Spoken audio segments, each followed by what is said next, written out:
Hello everybody, welcome to Pritha's art food and travel channel. তোমাদের জন্য আজকে নিয়ে এসেছি রুই মাছের একটা অতুলনীয় স্বাদের রেসিপি। তার জন্য কিন্তু অবশ্যই পুরো ভিডিওটা একদম শেষ পর্যন্ত দেখতে হবে। কিছুই না, প্রথমে আমি 4 পিস রুই মাছ ভালো করে পরিষ্কার করে ধুয়ে নিয়েছি। নেওয়ার পরে লবণ, হলুদ আর কাশ্মীরি লঙ্কার গুঁড়ো দিয়ে মাছটাকে ভালো করে মাখিয়ে 2 থেকে 3 মিনিট আমরা রেখে দেবো। এর মধ্যে তোমরা চাইলে একটু গন্ধরাজ লেবুর রসও দিতে পারো। তারপর কড়াইয়ে তেল দিয়ে সেটা সর্ষের তেলও দিতে পারো, সাদা তেলও দিতে পারো। আমি সাদা তেলেই ভেজেছি যেহেতু পরে সর্ষের তেল দেবো বলে। তো 4টে মাছকে এপিট ওপিট উল্টে পাল্টে ভালো করে ভেজে নেবো আমরা। আচ্ছা, এপাশে ভাজাটা ততক্ষণ হতে থাকে, আমরা ওপাশে পেস্টের জন্য যে মশলাটা আমাদের দরকার সেটা হচ্ছে সাদা সর্ষে, কালো সর্ষে, পোস্ত আর 2টো কাঁচা লঙ্কা। কাঁচা লঙ্কাটা নিজেরা আপনারা ঝাল যেমন খান সেই মতোই দেবেন। এবার মাছগুলো ভাজা হয়ে গেছে। আমি মাছটা একটু ভালো করেই ভেজে নিই। আমি কাঁচা মাছ খুব একটা ভাপায় খেতে ভালোবাসি না, ওই জন্য আমি মাছটা একটু ভালো করেই ভেজে নিয়েছি।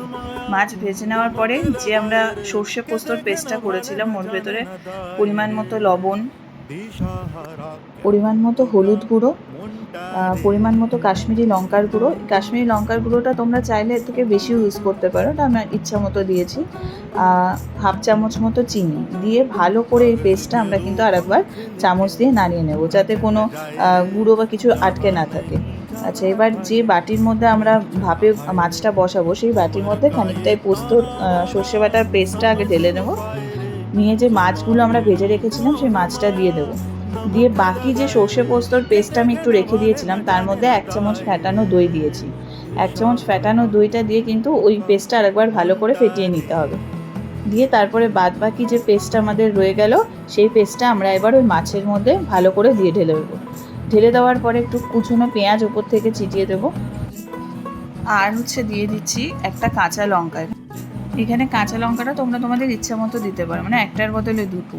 আর মেন ইনগ্রেডিয়েন্টস যেটা সেটা হচ্ছে গন্ধরাজ লেবুর একটা পাতা দেবে, আর তোমরা দেবে গন্ধরাজ লেবুর জেসটা, মানে গন্ধরাজ লেবুর গাটা হালকা করে গেটারে ঘষে নেবে। দেখবে সাদা অংশটা যেন একদম বেরিয়ে না যায় লেবু, তাহলে কিন্তু তেতো হবে। তারপরে আমরা দিয়ে দেবো কি কাঁচা সর্ষের তেল, যে যতটা পরিমাণে ভালো বুঝবে সে ততটাই দেবে। তারপরে আমরা এটাকে গ্যাসে স্টিমে বসিয়ে দেবো। অন্তত এটা 15-20 মিনিট কিংবা আধ ঘন্টা মতো স্টিমে বসাতে পারো, সেটা সবার মানে ইচ্ছে মতো তোমরা করবে। দেখো এখন এটা একদম রেডি। এবার গরম ভাতের সঙ্গে এটা সার্ভ করতে হবে। অবশ্যই কিন্তু গরম ভাতের সাথে এটা খাওয়ার চেষ্টা করবে, তাহলে এটা দুর্দান্ত স্বাদের লাগে। তোমরা কিন্তু অবশ্যই প্রত্যেকে এটা বাড়িতে ট্রাই করবে, আর ট্রাই করে আমাকে জানাবে খেতে কেমন হয়েছিল। আমাদের কিন্তু খেতে এটা খুবই ভালো লেগেছে, আমরা প্রথমবার এটা আমি বানালাম।